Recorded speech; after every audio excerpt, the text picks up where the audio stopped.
আমি আপনাদের আজকে আমার জীবনের একটা সত্যি ঘটনা বলবো। সেটা হচ্ছে যে বাংলাদেশের যাদেরকে এলিট শ্রেণী বলা হয়, হ্যাঁ, ধনিক শ্রেণী যাদেরকে বলা হয়, এই শ্রেণীটার ভেতরে সবাই যে মানে অস্বচ্ছ তা না, বাট কিছু কিছু আমি যাদের খপ্পরে পড়ছিলাম এদের রিয়েল চেহারাটা যেটা আমি দেখছি এবং আমার লাইফে গত 10 বছর ঘটে আসছে এবং প্রশাসনিক কর্মকর্তা, হ্যাঁ, এখানে অনেক ভালো মানুষ আছে, বাট আমি খারাপ মানুষের পাল্লাই পড়ছিলাম। তো এদের সাথে মেশা এবং এদের সার্কেলের সাথে মেশার পরে মানুষের জীবনে কত ধরনের ঘটনা ঘটতে পারে, আপনারা সেই ঘটনাগুলো জানতে পারবেন এই ভিডিওর মাধ্যমে। প্রথম থেকে শেষ পর্যন্ত শুনুন। এবং আমি চাই না আমি যতটা হ্যারাসমেন্ট বা কষ্ট বা এখন আমার লাইফটা পুরো নষ্ট, কারণ আমার লাইফে গত 10 বছরে এত কিছু করছে, আমার ক্যারিয়ার নষ্ট হয়ে গেছে। আমি এত ভালো স্টুডেন্ট হওয়ার পরও, আমি বাংলাদেশের শ্রেষ্ঠ বিদ্যাপীঠ থেকে পড়াশোনা করার পরও, আমি এত ভালো রেজাল্ট করার পর আজ আমার ক্যারিয়ার শেষ। আমার লাইফে আমার পরিবারের সদস্যরা পর্যন্ত বিভিন্ন মৃত্যু পর্যন্ত ঘটছে। আমার সম্পদ, আমি খুবই মধ্যবিত্ত পরিবারের একটা মেয়ে, আমার পরিবারের সম্পদ থেকে শুরু করে তারা সবকিছু ক্যাপচার করছে এবং লাস্ট পর্যন্ত আমাকে একজন বড় সন্ত্রাসী, তারা যে কাজগুলো করছে এই কাজগুলো আমার উপর চাপিয়ে দিয়ে আমাকে একটা সন্ত্রাসী হিসেবে সমাজে দাঁড় করাতে চাইছিল। এবং সেখান থেকে আমি কিভাবে বের হয়ে আসলাম, কাদের সহযোগিতায়, অবশ্যই আপনারা এই ভিডিওর মাধ্যমে জানতে পারবেন। আইনগত জটিলতার কারণে নাম, ঠিকানা এবং সঠিক নাম, সঠিক লোকেশনটা বলবেন। ফাইন, আমরা ধরে নিচ্ছি তোমার নাম হচ্ছে নিশা। আর নিশার জীবনে অনেক প্রভাবশালী মানুষের অনেক বাজে বাজে ঘটনা ঘটানোর ইতিহাস গেছে তোমার জীবন দিয়ে, মানে জীবন নিয়ে নেওয়া থেকে শুরু করে সম্পত্তি দখল, নানান কিছু। যদি আমাদেরকে শুরু করেন। ঘটনা শুরুটা হচ্ছে 2012 সালের দিকে। তখন হচ্ছে আমি ঢাকা ইউনিভার্সিটিতে পড়ি, মাস্টার্স, হ্যাঁ, অনার্স জাস্ট শেষ করে মাস্টার্স পড়ি। তো তখন হচ্ছে পড়াশোনার পাশাপাশি আমি একটা ফার্মে পার্ট টাইম জব হিসেবে ওখানে জয়েন করি। প্লাস হচ্ছে আমি আবার নিউজ প্রেজেন্টেশনের একটা কোর্সও করছিলাম, মানে একটা প্রতিষ্ঠান থেকে। তো আমি পড়াশোনা প্লাস আমার কোর্স প্লাস হচ্ছে আমার জব নিয়ে ব্যস্ত, এবং ওই সময়টাতে আমি টুকিটাকি মডেলিং করতাম। মানে এটা জাস্ট শখে, এটা যে আমার প্রফেশন হবে এরকম কিছু না। তো ওই সময়টাতে আমি যে ফার্মটাতে ছিলাম, ওই ফার্মেরই বিভিন্ন ইভেন্ট হতো। তো ওই ইভেন্টের মাধ্যমে কোনো এক কর্পোরেট প্রতিষ্ঠানের ইভেন্টে আমাদের কাজ ছিল, আমরা কাজ করছিলাম। তো ওখান থেকে সামহাও একজনের সাথে আমার পরিচয় হয়, একটা মানুষের সাথে। সে তার পরিচয় দেয় যে সে হচ্ছে বাংলাদেশে একটা মাল্টিন্যাশনাল টেলিকম কোম্পানির তে চাকরি করে সামথিং। তো স্বাভাবিক, আমি স্টুডেন্ট বা পার্ট টাইম জব করছি, একটা মেয়ে, মানুষের সাথে মানুষের পরিচয় হয় কিন্তু, হ্যাঁ। তো জাস্ট পরিচয়, ফোন নাম্বার নেওয়া, নাথিং এলস। আমি কিন্তু তখন তার পরিচয় জানতাম না, রিয়েল পরিচয়। দেন ওভাবে মাঝে বলবো, হ্যাঁ তুই বলতে থাকো। হ্যাঁ, ওভাবে মাঝে মাঝে দেখা যাচ্ছে হয়তোবা ফোন দিচ্ছি। একটা সময় আমি তার পরিচয় জানতে পারি আমার ওই প্রতিষ্ঠান থেকে, যে সে একটা গ্রুপ অফ ইন্ডাস্ট্রিজের মালিকের ছেলে বা সামথিং। হ্যাঁ, তো সম্ভবত এই লোকটাকে আমরা সবাই চিনি, কিন্তু আমরা নামটা বলতে চাই। এক্স্যাক্টলি। তো আমি একজন স্টুডেন্ট, একজন স্টুডেন্টের সাইকোলজি কেমন হতে পারে এটা কিন্তু সবাই জানে। তো বাট তারা হচ্ছে শুধু বিনা কারণে, আচ্ছা এই মেয়েটাকে বলে না যে একটা, মানে তারা হচ্ছে এই মেয়েটাকে ইউজ করে আমি আরো 10টা মেয়েকে পটাবো। আরো যেহেতু মানে মেইন টার্গেট ওটা ছিল যে আরো জানতো আমি একটা ফার্মে ছিলাম। এবং পরবর্তীতে ওই সময়টাতে আমারই বিশ্ববিদ্যালয়ের আসলে আমার একটা দুর্বলতা আছে, সেটা সবার যারা ঢাকা বিশ্ববিদ্যালয়ে পড়াশোনা করে একটা দুর্বলতা, যে বিশ্ববিদ্যালয়ের প্রতি একটা টান। এটা কিন্তু আমার তখনই ছিল। তো ওই সময়টাতে আমাদের আইন শৃঙ্খলা বাহিনীর এক বড়, ওনার সাথে পরিচয় হয়। উনি আমার থেকে যথেষ্ট সিনিয়র ছিল, হ্যাঁ।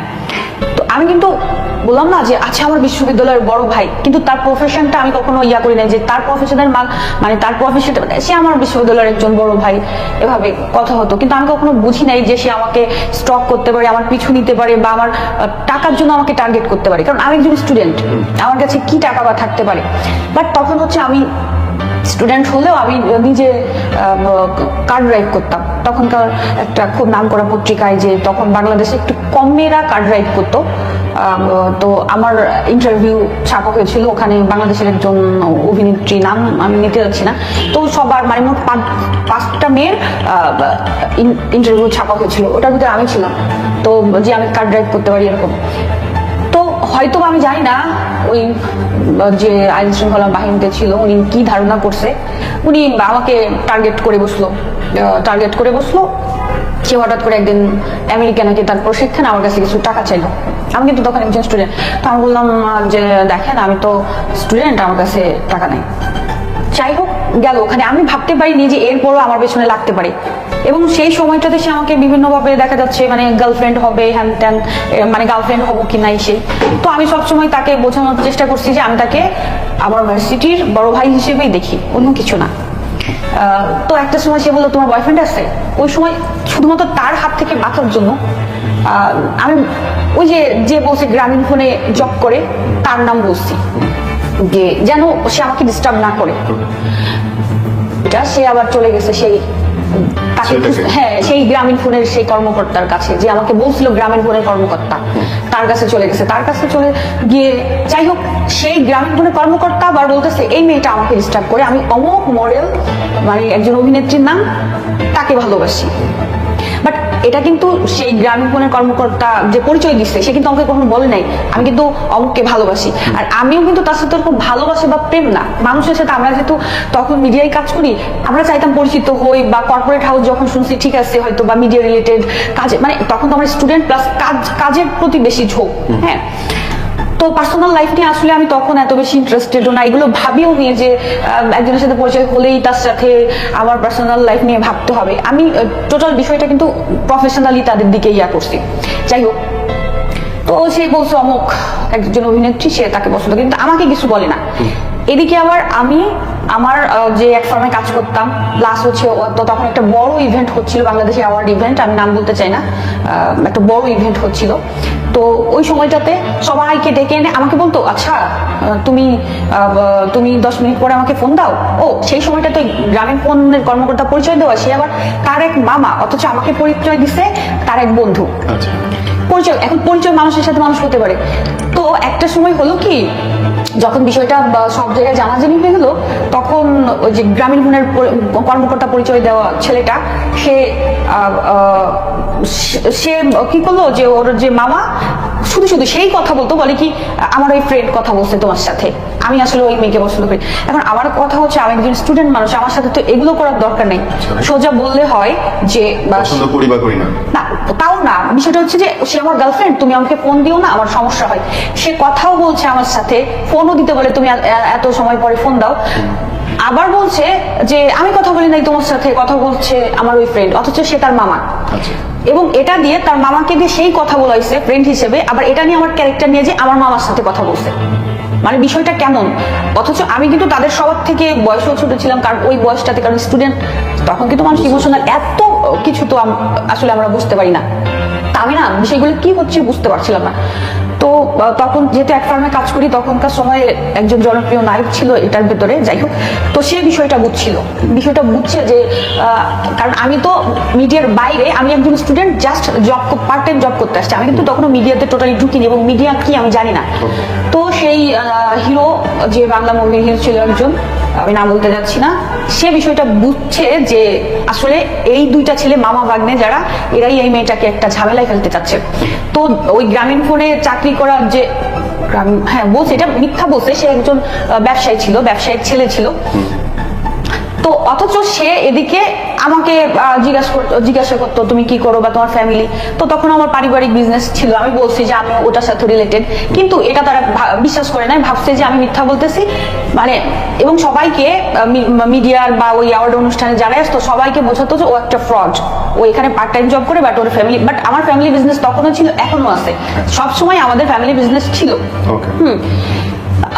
তো তার সাথে যুক্ত হলো আমাদের ভার্সিটির বড় ভাই যে পুলিশ কর্মকর্তা, এদের সাথে যুক্ত হলো। যুক্ত হয়ে আমি ঢাকা ভার্সিটিতে পড়ি, এটাও বোঝাতে চাইলো যে আমি পড়ি না। পরবর্তীতে তারা এটার খোঁজ নিল, দেখলো যে আমি যা যা বলছি সব সত্যি। কিন্তু আমি এগুলো জানতাম না যে আমাকে যখন ফোন দিতে বলতো তুমি 20 মিনিট পর ফোন দাও, তখন সব মানুষ লাউড স্পিকারে কথাগুলো শোনাতো। মানে আমি কি বলতেছি আবার জিজ্ঞাসা করতো, আচ্ছা ওই মডেল না ভালো না, কি বললো তার? এখন আমি তো ভাবতাম যে সে আমার বন্ধু, আমি পার্সোনালি বলতেছে। আমি যদি কিছু জানতাম আমি বলতাম। সে কি করতো, কি ওই মডেলকে ডাকতো, দেখো তোমার কথা কি বলছো, এটা রেকর্ড করে তাকে দেখাতো। এরপর তারা কি করলো, ওই বিভিন্ন অভিনেত্রীদের সাথে পরিচিত হওয়ার জন্য, তাদের সাথে বন্ধুত্ব করার জন্য তারা এরকম বিভিন্ন মডেলের নাম বলতো। ওই সাথে প্রশাসনের ওই ছেলেটাও আচ্ছা অমুক মডেল নাই করছে। এখন আমি তো ভাবতাম আচ্ছা আমার ভার্সিটি বড় ভাই, আর আমি তো জানি এটা না এই। হ্যাঁ, সে কি করতো, আস্তে এটা রেকর্ড করে ওই সেই মডেল বা অভিনেত্রীর কাছে গিয়ে শোনাতো। মানে তারা আমাকে টোটালি মানে অপদস্থ করা বা আমার কাছ থেকে কিভাবে টাকা নেওয়া, মানে প্রশাসনের তার উদ্দেশ্য ছিল টাকা নেওয়া। যেহেতু সে আমেরিকায় যাওয়ার সময় আমার কাছে টাকা চাইছে, আমি দেই নাই। যাই হোক, পরবর্তীতে আমি একটা সময় বুঝলাম যে টোটালি এরা ফেক, আমাকে একটা অপদস্থ করার চেষ্টা করছে। কিন্তু তারা কখনো এটা বোঝে নাই যে একজন স্টুডেন্ট, ও হয়তো বুঝতে পারছে না, মানে কেউ না, তখন একটা ভয়ানক চক্রের মধ্যে জড়াই গেছে। হ্যাঁ, এবং সেখানে টোটালি আমি একা। এই যে এতদিন এখনো একা একটা জায়গায় আছো, তোমার এখনো যে ইস্যুর মধ্যে দিয়ে যাচ্ছে, আমি বলছি তো। তারপরে না, আমি কিন্তু এই 10 ইয়ার্স প্লাস 10 বছর ধরে এটা চলছে। হ্যাঁ, এটা চলছে। আমি ওখান থেকে একটা সময় জব ছেড়ে দিয়ে আমি সিদ্ধান্ত নিলাম যে যেহেতু আমি ঢাকা বিশ্ববিদ্যালয় থেকে পড়াশোনা করি এবং আমার রেজাল্ট খুব ভালো ছিল, আমি মেয়েদের ভেতর ভালো রেজাল্ট করতাম, আমার 2টা ইয়ারে ফার্স্ট ক্লাস ছিল। তো আমি স্বপ্ন দেখলাম আমার দরকার না এইসব বাজে চক্রে পেছনে লাগা বা মিডিয়া ছেড়ে আমি চলে যাই, যেহেতু আমার সমস্যা হচ্ছে। আমি টিচার হই বা BCS দেই, হ্যাঁ চলে গেলাম। আমি কিন্তু সবকিছু ছেড়ে টোটালি চলে গেছি। চলে যাওয়ার পরে পড়াশোনায় মনোযোগ দিলাম। ঠিক ওই সময়টাতে ওই ফেসবুকে আবার প্রায় 1-1.5 বছর পর আমি তো ভাবছি সব চলে গেছে, আমি তো তাদের সাথে কথা বলছি না, মিডিয়া ছেড়ে দিছি। ঠিক ওদের চক্রেরই আমি জানতাম না, একজন ফেসবুকে হয় না, ফেসবুকে তো আমাদের কত ফ্রেন্ড, এই হাই হ্যালো কথা, হ্যাঁ ফ্রেন্ডের মতো। তো যাই হোক, তো তখন আমারও একটা বোকামি ছিল, আমি তার পরিচয় না জেনে অনেকটা ইমোশনাল হয়ে যায়, মানে হয় কি কথার ফাঁদে পড়ে যায়। একটা সময় সে আমাকে বলে হ্যাঁ আমরা বিয়ে করবো, হ্যান ত্যান, আমরা লন্ডন চলে যাব। একটা সময় সে আবার বলে যে তার বিয়ে হয়েছিল, তার ওয়াইফ তাকে ছেড়ে চলে গেছে, তার ওয়াইফ ভালো না। তো আমার একটা মায়া আসে, কারণ 10 বছর আগে আমার যে ইমোশনটা ছিল, মায়া আসে, হারিয়ে ছেলেটার এত কষ্ট। হ্যাঁ, তো একটা সময় সে বলে আমার এই সমস্যা, আচ্ছা চলো আমরা তো বিয়ে করব, আমরা লন্ডন যাব, তো তুমি আমার ক্রেডিট কার্ডে কি মানে ভুমচুম বুঝে তুমি আমাকে 2 লাখ টাকা দাও। তো তখন আমার কাছে টাকা ছিল, যেহেতু আমি তাকে বিশ্বাস, কারণ অত বড় একটা ভয়ঙ্কর পরিস্থিতির ভেতর দিয়ে আসার পরে, আমি পড়াশোনায় মনোযোগ দেওয়ার পরে আমি ভাবতে পারিনি যে এটা একটা ফাঁদ। হ্যাঁ, কারণ 1.5 বছর পরে তো আমি তাকে 2 লাখ টাকা দিই। তারপরে আবার বলে যে আরেক লাখ টাকা দাও। যাই হোক, মোট আমি 3 লাখ টাকা দিই। আমার পাসপোর্ট নেই, আমার সার্টিফিকেটের ফটোকপি, আমার ভোটার আইডি সব নেই। নেওয়ার পরে হঠাৎ একদিন আমাকে ফেসবুক ফোন থেকে ব্লক করে নাম্বার চেঞ্জ করে টোটালি তার অ্যাড্রেস টোটালি আমি খুঁজে দেখি পুরো মিথ্যা সব। তার মায়ের অ্যাকাউন্ট, বোনের অ্যাকাউন্ট সব দেখি মিথ্যা, সব ডিসেবলড। আমি বোঝার সাথে সাথে আমি থানায় মামলা করি। মামলা করে আমি এমন বোকা ছিলাম, ওই পুলিশ ভাইটা আমার সাথে ছিল, আমি ওনাকেই বলছি যে এই মামলাটা দেখেন। আমি কিন্তু বুঝি নাই এরা রিলেটেড। হ্যাঁ, তো যাই হোক, একটা সময় আমি CID তো মামলা দেই, র্যাবে দেই, শুধু তাকে বিশ্বাস করছি তার। একটা সময় আমি সব জায়গায় মামলা দিছি। যাই হোক, কিন্তু সে কোনো কাজ করে নাই, মানে ওই যাকে আমি বিশ্বাস করছিলাম, সেই যে ভাইটা। কিসের দিলে টাকা নিয়েছে? ফ্রডের? হ্যাঁ, টাকা নিয়েছে। আমার সার্টিফিকেটের ফটোকপি, আমার পাসপোর্ট, আমার ভোটার আইডি, হ্যাঁ ডকুমেন্ট ছিল তার কাছে। তো দেন কি হলো, সে কোনো কাজ করতো না এবং আমার সাথে ওই যে প্রশাসনের বড় ভাই খুব খারাপ বিয়ে করতো। হ্যাঁ, তোমরা এগুলো করবে, আমাদের কাজ কি এগুলো দেখার। একটা সময় আমার তাকে সন্দেহ হতে লাগলো। হ্যাঁ, যে সে একজন কর্মকর্তা, তার কাজই হচ্ছে যে মানুষ বিপদে বললে সাহায্য করা, বা আমি যদি মামলা করছি তাই না, ক্রিমিনালকে ধরা। সে তো ভিকটিমকে এভাবে শাসাতে পারে না, এভাবে কথা। এবং আমার তার সাথে পরিচয় অনেক আগে, তার ভার্সিটির ছোট বোন। হ্যাঁ, সেও বলতো হ্যাঁ তুমি আমার ভার্সিটির ছোট বোন। হ্যাঁ, তো সে এরকম একটা সময় আমার সন্দেহ হলো। ওই প্রতারক আরো অনেককে ভিকটিম বানাইছিল, তাদের টাকাও আর কি ওই যে যাকে বড় ভাই বলি সে উদ্ধার করছে। উদ্ধার করার পর যাই হোক আমি ভাবছি এখানেই বিষয়টা শেষ, হ্যাঁ এখানেই বিষয়টা শেষ। পরবর্তীতে শুনি যে ওই বড় ভাইয়ের একটা পানিশমেন্ট হয়েছে, কারণ তার কাজই এই বিভিন্ন মানুষের কাছ থেকে টাকা দেওয়া, ওই কর্মকর্তার তাকে একটা পানিশমেন্ট দেওয়া হয়েছে তার ডিপার্টমেন্ট থেকে পানিশমেন্ট দেওয়া হলে সে আবার আমার সাথে যোগাযোগ করা শুরু করে, কারণ আমার পরিবারের যে ওনার থেকে যে ঊর্ধ্বতন কর্মকর্তা ছিল তার মাধ্যমে যে তাকে যেন একটা প্রমোশন বা এরকম কিছু। যাই হোক, তো আমি ওনাকে সন্দেহ করতাম, বাট টোটাল বিষয়টা যে সে নিয়ন্ত্রণ করতেছে। এবং শুধু তাই না, আমার সার্টিফিকেটের ফটোকপি ওই যে ব্যবসায়ী যারা ছিল মিডিয়াতে তাদের কাছে নিয়ে গেছে যে আমি আসলে ঢাকা ইউনিভার্সিটিতে পড়ি কিনা। হ্যাঁ, কিন্তু তাদের সাথে কিন্তু আমার কিছু না, আমি হয়তো দুই দিন মোবাইলে কথা বলছি, যখন বুঝছি যে তারা এরকম আমি কিন্তু সরে গেছি, কিন্তু স্টিল নাও আমার সার্টিফিকেট দেখতেছে, আমি কি করতেছি, কোথায় যাচ্ছি। যাই হোক, পরবর্তীতে আমি বাসা শিফট করে সবকিছু শিফট করে একটা নির্দিষ্ট এলাকায় ডিপ্লোমেটিক জোনে চলে যাই, যে আসলে আমার এখানে যে প্রবলেম হচ্ছে আমার অফিসের পাশে। এবং এই সময়টাতে আমার রেজাল্ট খারাপ হয়, আমি পরীক্ষা দিতে পারি। এবং আমি যখন বাসা শিফট করে চলে যাই, আমার বাসার নিচে 10 থেকে 12 জন এরকম ছেলে এসে বলতো যে আমরা তানিয়ার ফ্রেন্ড, আমরা দেখা করতে আসছি। এরা হচ্ছে ওই যে সন্ত্রাসীকে ধরে দিয়েছি ওরা, প্লাস ওই যে বড় ভাই। আমি না তখন, এবং আমাকে ফোন দিয়ে একজন বড় শিশু সন্ত্রাসী নাম দিয়ে চাঁদা চাইতো। আমি বলতাম যে বাংলাদেশে এত বড় বড় শিল্পপতি কোম্পানির মালিক থাকতে আমি একজন জাস্ট পড়াশোনা শেষ করে আমি জাস্ট ছোট একটা জবে ঢুকছি, আমি কেন? হ্যাঁ, বলতেছে যে অমুক জায়গায় এই হয়েছে, আমাদের লোকদের কিছু টাকা দেন। আমি কেন? মানে আমি তখন আমি অনেককে জিজ্ঞাসা করছি, ওরা বলছে এগুলো ফেক, নাম ইউজ করে ওরা এগুলো করছে। যাই হোক, আমি তখন নিশ্চিন্ত ছিলাম।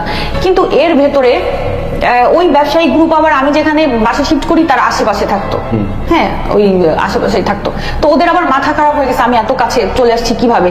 কারণ হচ্ছে ওদের ধারণা আমি মরে যাব, কারণ আমার খাবারের সাথে সামথিং ওরা কিছু দিছিল যে হয়তো বা আমার ক্যান্সার হবে বা আমার বড় কোনো অসুখ হবে, আমি মরে যাব। হ্যাঁ, এরকম তারা ইয়ে করছিল। তারা বলছে আমি মরে যাব। আরো কিছু বিষয় আছে, সবকিছু আমি ক্যামেরার সামনে বলতে যাচ্ছি না, যে ভাবছে যে মেয়েটা তো 1-1.5 বছরের মধ্যে মরে যাবে, এবং তারাই জন্য আমার খোঁজ খবর রাখতে লাগছিল। এবং ওই যে টাকার ভাগ, যে অর্ধেক টাকা ওই কর্মকর্তা বড় ভাই নিয়ে এদের আবার ভাগ দিয়েছে, সবাই মিলে খাইছে এই টাকাটা। মানে যেটা আমি পরে জানার পর আমি খুবই মানে অবাক হয়ে গেছি। এবং মানে দুনিয়াতে মানুষ এমনও হয়। যাই হোক, দেন আমি শুধু ভাবতাম আমার অপরাধটা কি, আমি করছিটা কি, এরা আমার সাথে এমন করছে কেন। তো যাই হোক, একটা সময় ওই যে একজন হিরো ছিল বাংলা মুভির, সে একটা মানে তারও অনেক পরে 4-5 বছর পরে আমাকে বলতেছে তুমি একটু সাবধান থাকো, তোমার পেছনে আগে যারা লাগছিল, মানে একজনের মাধ্যমে সে বলছে তারা কিন্তু তোমার ক্ষতি করার চেষ্টা করছে। কারণ আমি যেখানে যেতাম ওই এলাকায় কোনো পার্টিতে বা কোনো কারোর সাথে পরিচিত হতাম, ওরা পিছন পিছন যেত। এবং মিডিয়াতেও যখন আমার তো বিসিএস দিতে পারলাম না, আমি টিচার হওয়ার ইচ্ছা ছিল, টিচার হতে পারলাম না, আমার রেজাল্ট ভালো হলো না, আমার ক্যারিয়ার শেষ। আমি তখন কি করলাম, আমার যেটা পার্ট টাইম জব করতাম ওখানে আবার যোগাযোগ করলাম, ওখানেই আবার জব নিলাম। কারণ আমি মাঝখানে একটু ব্যাংকে গেছিলাম, একটা ব্যাংকে 6 মাসও জব করতে পারি, ওখানে গিয়ে ডিস্টার্ব করতো। মানে দেখা যায় বিভিন্ন মানুষ দিয়ে ব্যাড প্রপোজাল পাঠাতো। আমি ব্যাংকে জব করি, আমি একটা শিক্ষিত, আমাকে কেন ব্যাড প্রপোজাল দিচ্ছে? এটা যে একটা পার্ট অফ প্ল্যান, এটা আমি বুঝতাম না। আমি জব ছেড়ে চলে আসছি, আমার কি কোনো সমস্যা, এরা কেন আমাকে এগুলো বলছে?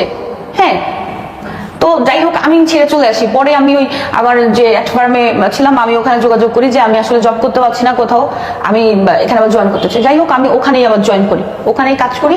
পাশাপাশি হচ্ছে দেখা যাচ্ছে যে আমি যদি কোনো জায়গায় বিয়ের কথা বললো, সেখানে গিয়ে আমার সম্পর্কে যত ধরনের বাজে বাজে কথা মানে বলতো, এই মেয়ে করছে, এই মেয়ে সেই করছে, এই মেয়ের পাস্ট, এই মেয়ে এই করছে, যত বদনাম।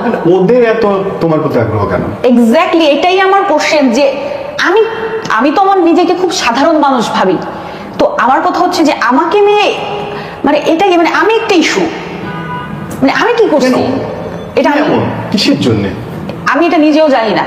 লাস্টে আমি বলি, পরবর্তীতে আমি বুঝতে পারি, দেখা যাচ্ছে আমাদের এক ফার্মে যে মডেল বা অভিনেত্রী কাজ করতে আসতো, তারা ওইটা খবর নিত, তার সাথে গিয়ে ওদের এমন ভাবে বোঝাতো, দেখা যাচ্ছে বোঝাতো, আরে এই মেয়ে তো আমার জন্য পাগল ছিল, এই মেয়ে আমাকে ফোন দিত বলে তাদের সাথে ফ্রেন্ডশিপ করার চেষ্টা করতো, হ্যাঁ, এবং তাদেরকে এমন ভাবে বোঝাতো আরে এই মেয়ে যেন আমার সাথে তারা এসে খারাপ বিহেভ করে, এবং করতো। যার গল্পটা বলছো, এই বড় লোকের ছেলেটাকে বাংলাদেশের সবাই চেনে ইনফ্যাক্ট।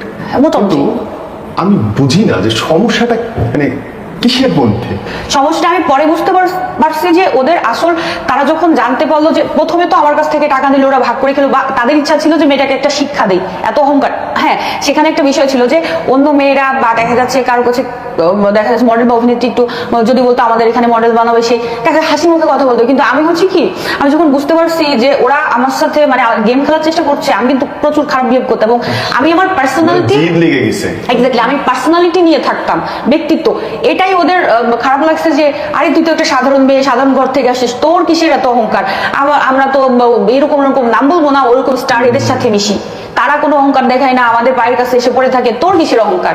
এক্স্যাক্টলি এখন তারা কেন বসে থাকে তাদের এখনকার কি অবস্থা? আচ্ছা এখনকার হ্যাঁ আমি আসছি, এখানেও আসছি।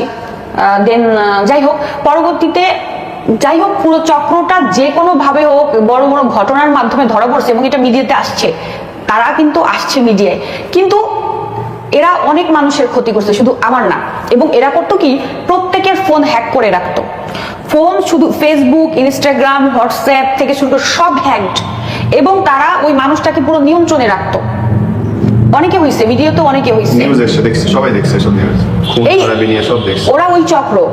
এবং আমার ফোন হ্যাক ছিল, এবং আমার কণ্ঠ নকল করেও মানুষের সাথে অনেক কথা বলছে।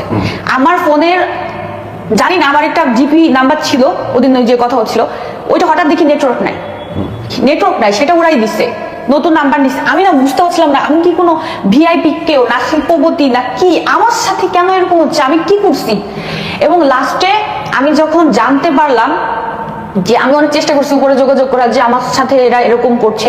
হ্যাঁ, আলহামদুলিল্লাহ আমি উপর থেকে অনেক সহযোগিতা পাইছি, যেখান থেকে সহযোগিতা আশা করছি, সবাই সহযোগিতা করছে দেখে আমি হয়তো বেঁচে আছি। এবং তাদের টার্গেট ছিল আমাকে মেরে ফেলবে, টোটালি পাচার করে দিবে, এবং এরা নারী পাচারকারী ছিল মিডিয়াতে নতুন। এবং আমাকে কিন্তু ওই 2012 সালে ওই যে ছেলেটার মাধ্যমে টাকা নিচ্ছিল, ওই লন্ডন নিয়ে যে বলছিল, ওর মাধ্যমে পাচারও করতে চাইছিল। মানে ওরা নারী পাচারকারী, এবং তারা হচ্ছে মানে মেয়েদের পাচার করে, মানে এমন কোনো অপরাধ নাই যে তারা করে না। দেন লাস্টে এটা হওয়ার পরে তো আমি আমার পরিবারকে জানাই, সবাইকে জানাই বিষয়টা, যে আমার ফোন হ্যাক থেকে শুরু করে। এবং যখন আমি জানতে পারলাম আমার ফোন হ্যাক ছিল, এবং তারা কিন্তু সবসময় আমার ফোন হ্যাক রাখতো এবং আমাকে নজরে রাখতো, আমি যেখানে যেতাম পিছন পিছন চলে যেত। হ্যাঁ, তো জানার পরে জানলাম যে আমার বড় খালু, ওনারা হচ্ছে হাজি ক্যাম্পে ওখানে থাকতো, ওনারা ওখানে স্থায়ী। তো আমার খালু দুজন ওই বাড়িতে একা থাকতো, কারণ আমার ভাই থাকতো অন্য জায়গায়, উনি ডেভেলপার বিজনেস করে। খালু দুজন বৃদ্ধ, তারা ওখানে একা থাকতো। আমি মাঝে মাঝে দেখতে যেতাম, আমার মা নাই, তো আমি আমার খালাকে মা ডাকতাম। তো আমি এরকম হয় না, ফ্রেন্ডদের বলতাম যে আমার মায়ের বাড়ি যাচ্ছি, আমার খালাকে যেহেতু মা বলতাম, মায়ের বাড়ি যাচ্ছি, তারাও পিছু পিছু গিয়ে আমার খালার বাড়ির অ্যাড্রেস নিছে, এবং ওই বাড়ি আমার খালু দুইজনের নামে ছিল। যাই হোক, পর্যায়ক্রমে ওই বাড়ির দলিল চেঞ্জ করছে। আমার খালুকে লাস্ট পর্যন্ত আমি যখন জানতে পারছি যে আমার মোবাইল ফোন হ্যাকড, তার 2 দিন পর শুনে আমার খালু মারা গেছে, হার্ট অ্যাটাক করে হঠাৎ মারা গেছে। এবং পরবর্তীতে দেখি দলিলে খালু কারো নাম নাই, অন্য মানুষের নাম। হ্যাঁ, এবং শুধু তাই না, 22 লাখ টাকা সে দেনা, একজন 5 লাখ পাবে, একজন 7 লাখ। মারা যাওয়ার আগে নাকি আমার খালাতো ভাই বোনদের কাছে ফোন করে বলে গেছে আমি 22 লাখ টাকা দেনা। কিন্তু এটা টোটালি হচ্ছে অ্যাপসের মাধ্যমে আমার খালুর কন্ট্রোল নকল। এবং মারা যাওয়ার পরে আমার খালুর ফোন হ্যাক ছিল, এটা পাওয়া গেছে। এবং ওনার বাসায় কেমিক্যাল ছিল, মানে খাবারের, মানে রান্নাঘরে কেমিক্যাল ছিল, মানে আমার খালুর খাবারে কেমিক্যাল মেশানো হতো কাজের বুয়ার মাধ্যমে। যাই হোক, উনি হঠাৎ হার্ট অ্যাটাকে মারা যায়, এবং পরবর্তী তার 1.5 বছর পর আমার খালাও মারা যায়। হ্যাঁ, এবং এই ফ্ল্যাট আলাদা নিয়ে নিল ওনারা। হ্যাঁ, তারা নিয়ে নিছিল অলরেডি। খালুর যে নিচে দোকান ছিল ওগুলো প্রথমে নিছে, এবং আমার খালুকে এক ঘরে বন্দি করে রাখতো, ঘর থেকে 3 মাস তাকে বের হতে দিত না, কারণ তারা অনেক বৃদ্ধ, আমার খালু অনেক বৃদ্ধ। এবং তার ফোন হ্যাক, এমন সিস্টেম ছিল আমার খালাতো ভাইদের ফোন দিলেও ওইটা যেত না। হ্যাঁ, তো এবং আমার খালাতো ভাইয়ের কণ্ঠ নকল করে আবার আমার খালুকে গালিগালাজ করতো, মানে টোটালি ওরাই করতো, কিন্তু আমার খালাতো ভাই জানতো না এদিকে যে তার বাবা মার সাথে কি হচ্ছে। এদিকে আমার খালাতো থেকে উঠে আসতে পারছো ফাইনালি পারছি, বাট আমার খালুকে বাঁচাতে পারি নাই, তারা তো মারা গেছে। আমার খালা 1.5 বছর পরে মারা গেল, এবং তাকে খাবারের সাথে কেমিক্যাল দেওয়ার কারণে স্লো পয়জনিং এসে মারা গেছে। হ্যাঁ, স্লো পয়জনিং এ সে মারা গেছে। এবং বাড়িটা লাস্টে তারা যখন ধরা পড়ার পরে আমার খালাতো ভাই ছিল, সে যেভাবে হোক ওইটা নিয়ন্ত্রণ করছে।